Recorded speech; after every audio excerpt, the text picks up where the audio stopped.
The Bible reading for today is 1 Corinthians chapter 7, verses 25 to 35. I have not received any commandment from God with respect to remaining celibate, but I give my opinion as one who is trustworthy, thanks to the mercy of God.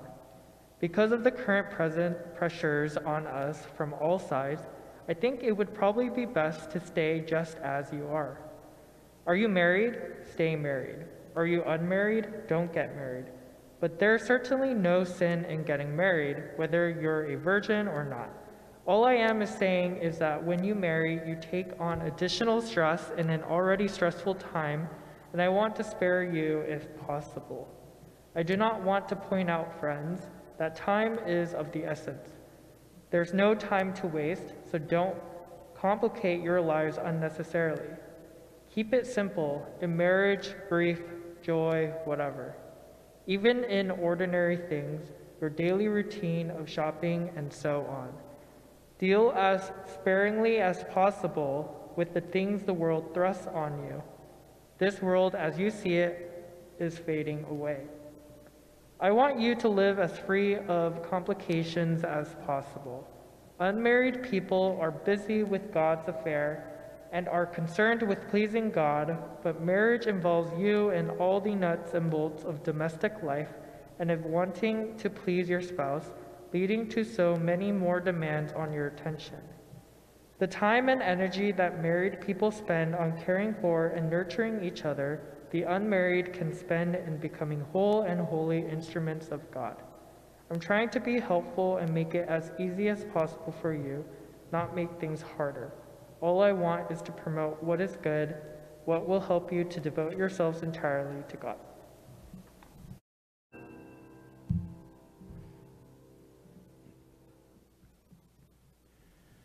Hey. So I have spent a lot of years trying to make peace with my feelings about the Apostle Paul. We have had our differences. There are a few things he wrote that have made life a good bit harder for people like me and most, if not all, of you. And I know he didn't realize that people would still be using those writings 2 millennia later, especially since he clearly didn't believe there would be a 2 millennia later. But I can't help but feel that he still might have been a little more cautious with his writings. I mean, he did know that he was an important figure to the church and that his words had a heavy impact. And I feel like that he might have provided some additional context to help us read more clearly, even if he didn't know just how far-reaching his words would be. He knew they'd be far-reaching. Still, I've mostly made my peace with that. I know he didn't mean it, and there's only so much control any writer has over the way their words are interpreted. I mean, God, look at poor George Orwell. And anyway, whatever else, I do try to look at Paul as a brother in Christ, and I believe that as Christians we should be able to talk out our differences of perspective and still respect and appreciate each other. I hate when I lose my place in the manuscript. And I do respect and appreciate Paul as a brother. I may or may not have rewritten this entire sermon twice just to make it less snarky, which is an honor I don't grant to most people when they're not in the room. And I have come to absolutely adore some of Paul's writings. In all my years steeped in biblical studies, I still don't think there's been a single time I've read all the way through 1 Corinthians without tearing up. Paul does have a beautiful view of the kingdom of God, and that manifests itself in some amazing writings on community, on love, on putting each other first, sharing with one another, on being gracious and making allowances for our community, on working together, and my God, on recognizing our differences and seeing those as strengths instead of reasons to tear ourselves and each other apart. Paul has written beautiful things that have done much to hold Christians together and give us high ideals to look to. And also, every single time in the middle of those beautiful ideas, I seem to run into passages like this one and just get a little confounded. Like this, the everybody try really hard not to get married because Jesus is coming back any day now, so really what's the point passage. Forgive me for this, but out of context that feels a little culty.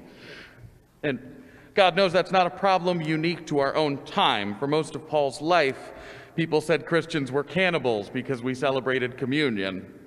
So he wasn't a stranger to accusations of cult behavior, and to put it plainly, there are some philosophical differences between Paul and certain cults. The whole everybody get ready for the world to end any day now is definitely something that would remind contemporary readers of Heaven's Gate or Jonestown long before the Christian church down the street. Now, before I go any further, let me give credit where it's due and say we owe a lot to Paul's humility. Most of these small religious startups I'm talking about, if you give it a couple years of high eschatology about like this, just about every time, those church leaders become abusive narcissists who ask to be literally worshipped themselves.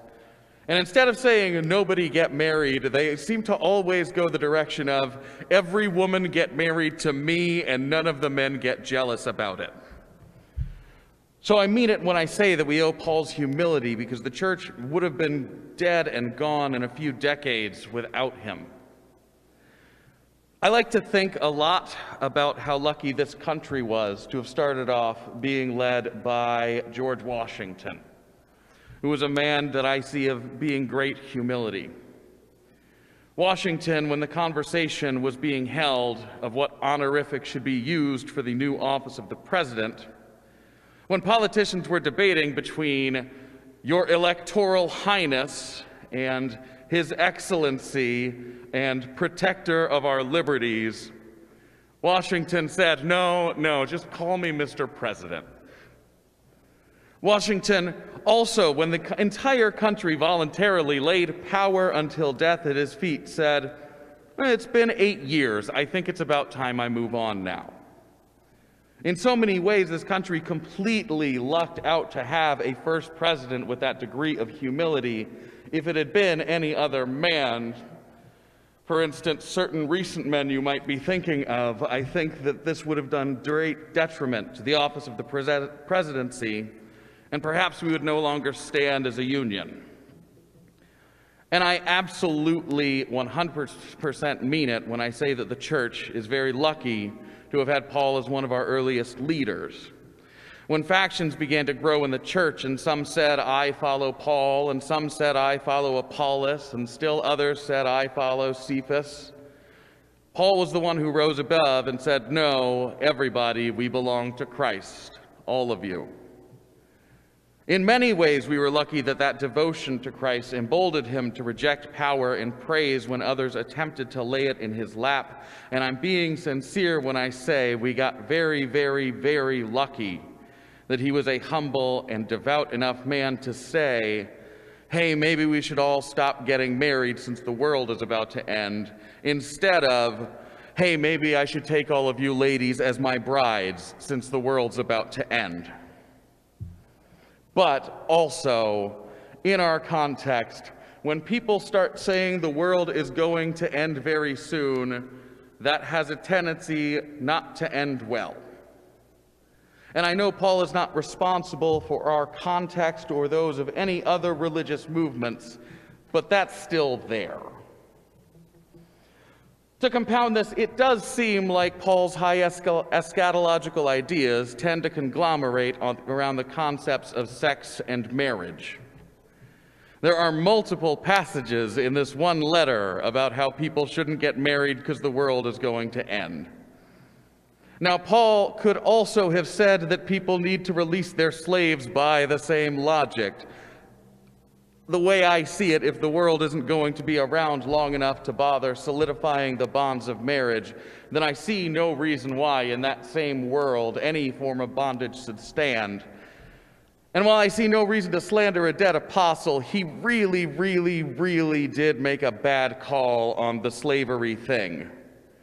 I mean, the things Paul said have been applied to queer people have done no small amount of damage, but the things he said about slavery have been downright disastrous. 12.5 million people treated as livestock and beasts of burden for centuries, whipped and cut and dismembered and murdered, held for months in cramped quarters in the belly of the ship, chained up, many of them starving or becoming sick, and others left chained to the corpses of those who had died. Paul's words were frequently used to justify that before God. Not only to justify it, but to communicate to the people being held in that bondage that Jesus wanted them to be obedient to the people who were holding them. And those wounds are still festering 155 years later, especially here. In the grand scheme of things, releasing people from the bonds of slavery in the wake of the eschaton really does seem a little more important to me than everyone remaining celibate. Some folks have even decided that Paul's frequent imploring of his fellow Christians to celibacy if they were not already married was due to some kind of weird fetish. A lot of scholars think that he physically harmed himself, or that he was some weird, repressed, ancient incel kind of person. The rumors are out there, and I'm not saying they're justified. I'm saying that when you put so much energy into telling other people how to live their sex lives, even if that is involving faithfully entering into marriage, people are going to talk. But to really get to the point of all of this, I think you've probably figured it out by now, but Paul kind of jumped the gun on the whole second coming thing by 2,000 years and counting, give it or take a few decades. So the things he's saying about there not being enough time left on earth to marry, he's pretty conclusively been proven wrong about that by now. Not to say by any means that that's his fault. Jesus himself had said that some of the people in his audience would not taste death until the second coming, and barring any incredibly long-lived people in that audience we don't know about, it looks like that didn't particularly bear out either. Because predicting the end of the world, as it turns out, is a very tricky thing to do. No less because there are definitely a lot of times, I think we all know by now, when the world seems to be going so crazy that you can really believe it's going to end any day now. It's just, you know what I mean at this point. So, I don't think it's Paul's fault that he called that one wrong. But the fact that he told everyone to basically press pause on their lives because it was coming to an end really soon does look a little embarrassing from 2,000 years later. Now, the way Paul kept his eyes fixed on the kingdom of heaven is inspiring, and we owe a lot to that fixation. And a man of his devotion and character can remain fixed on heaven and still care for the work to be done on earth. We know this because Paul did vastly expand the church on earth and care for it with such an intense gaze fixed on heaven. Others with the same high eschatology have not fared so well. I meant it as no mistake when doomsday cults came up earlier. It's kind of natural that when people believe the world we live in won't be around much longer, they tend to stop caring a lot about taking care of that world. Instead, their focus changes to how they will secure their passage to the next, which is an important question, but not the one that merits abandoning the good work still to be done in this world. And the less extreme views of this philosophy are no less harmful.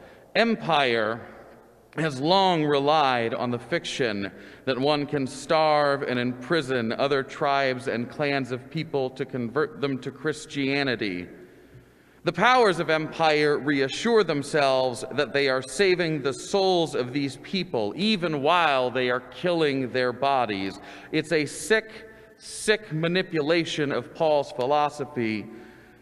But, as I have said, not many have the character to hold that philosophy responsibly, as history has borne out many times.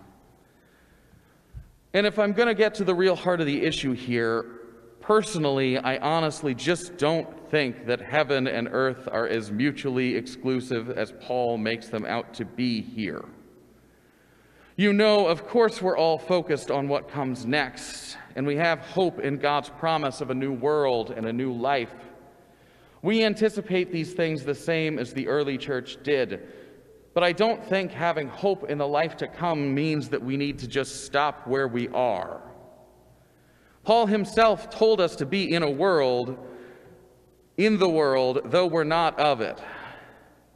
And we are, in a way, embracing ourselves as in this world through the relationships we build.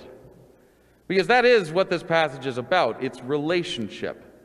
In this case, one of marriage, but the bottom line is, no one that I know of in the Church of Corinth was saying that they wanted to hoard their wealth or buy some stocks because the world was going to end. They want to marry. And while we are currently in this world, I think it's fair to say that the relationships we build with each other here, while they are built on earth, will be one of the things that does not pass away with the coming of the new world. Yes, Jesus tells us that the bounds of marriage are altered in heaven, that people will neither marry nor be married there, but be like angels in heaven. And maybe this is just me. I can't claim any divine inspiration for this little section here, but I really want to believe that the ties we bind on earth, whether they be of friendship or kinship or marriage or any number of relationships we have with each other, I just really want to believe those will remain with us in the next phase. I have no scriptural basis for believing that, but I believe that. And to be perfectly frank there, Paul is absolutely right about one thing here, that this earth is passing away. But there are other ways of looking at that. I don't feel the need to meditate on the final reckoning of this earth because it's always been passing away. That is how life works. We are all passing away very slowly. There are places and people and things on this earth that I love very, very much, and I will never see them again. Some of them I'm perfectly aware of, and some I have no idea. And I'm still fairly young. There's reason to hope that I've got plenty of time left. But passing away is so much of who we are, and so much of what we do is because we know we are slowly passing and fading with every second. Everyone knows it. That's what it is to be alive. So there's two ways that we can look at this. We can either say, we don't have a lot of time on this earth, so we should maybe not undertake any big projects, like a wedding. Or you can say, we don't have a lot of time on this earth, so let's savor it while we're here. And I hope it's clear that by that I don't mean savor it like gorge ourselves on gluttony and hedonism and embrace pleasure as our ultimate goal to the exclusion of anything else. Nor do I mean by that to become so consumed by the thought of our own temporary nature that we seek to preserve everything we can in mint condition, in frenzied anxiety. I mean nothing like that. What I mean is that I want us to sing. I want us to dance. I want us to look up at the skies and walk along the river's edge, and I want us to tell stories and jokes and laugh, and I want us to soak up each other's presences. And yes, I want those who feel led to marry each other to marry each other, and to love each other, and to learn to relish the warmth of their lover's skin. And I want us to eat together and drink together. I want us to feel our hearts leap in our chests when we hear the stirring of the string section. And I want us to weep when we think about how beautiful this world is. And I even think I want us to hurt a little. Because I have found personally that when I'm hurting just a little is when I am the most tuned in to how damn miraculous is this world that we live in. It's not heaven. And God, please help me to remember that, and to remember that this world is not what I was made to seek and to worship. But let me also look at this world and see through it to the hands that wrought it. Let me be reminded by the smell of wood burning in the fall, and the way the clouds catch the light at the end of the day, and the smile on a friend's face, and the kind acts of a stranger, and the taste of fresh-baked bread, and the feel of a warm blanket pulled around me, and a million other wondrous everyday things that, though they are not our God's home, are still our God's invention. It's a tightrope to walk there that flirts with idolatry. And I also, at the end of the day, despite them giving me literally every reason not to, I still believe in humanity. I believe we can be better than we are and where we come from. I believe we can learn and grow. I believe we can overcome our selfishness and hurt and jealousy. I believe we can develop over time the ability to see the beauty in this world and thereby be pointed to the world above. I believe that we are capable and that rather than setting rules and boundaries, sometimes you just need to teach people how to be responsible and expect them to take some time to learn it. All this to say, I see the point Paul is making here, and I can't get on board with it. I don't think I'm alone in that either, since it has been 2,000 years now, and the institution of marriage appears to be still going along pretty well. But also, I know that there are many who struggle to overcome attachments to this physical world. We all do to a certain extent. It's human condition type stuff. And sometimes it feels like the only way to rein that in is to clutch it very tightly in your fist and squeeze. But despite the new world that I believe is coming someday, at the moment it looks like we might have a little more time to kill than was previously thought. We can choose to spend that time attempting to restrain ourselves from becoming attached to anything, lest it hold us back from heaven. Or we can choose to appreciate this first world our Creator has granted us, and hopefully learn over time not to let this world hold on to us when the next calls. We can appreciate the trees of the field and still know they're passing away as surely as we are, and that's the way it should be. In this case, self-control is a fruit of the Spirit, but so is joy. And I think there is joy to be experienced in tasting the sweet, sweet impermanence of the world God has made for us while it yet endures. And there is danger in that joy. There is always a risk that we will become swept up in the joys of this world and find ourselves unwilling to depart for the next. But nothing precious can ever be obtained without risk. In the same way that we are all called to die with Jesus to enter into new life, we also cannot fully participate in this life without risking losing out on the next. And not everyone will overcome that risk. Not everyone will overcome the challenge of dying and being raised into new life. Not everyone would overcome the challenge of lifelong celibacy and resistance to attachment. And wouldn't it just be a very 1 Corinthians ending here to say that we all face different risks and challenges here and have different ways to overcome that? Isn't it just a beautiful point of community that we have the chance not only to learn and grow together, but to teach, advise, accompany, once and all help each other find the right balance in loving this life and all its transience? To let it be transient, to let it fade away, and to let ourselves fade away, having faith in what we're fading into. Wouldn't such a statement of differences just be a beautiful way to end things then?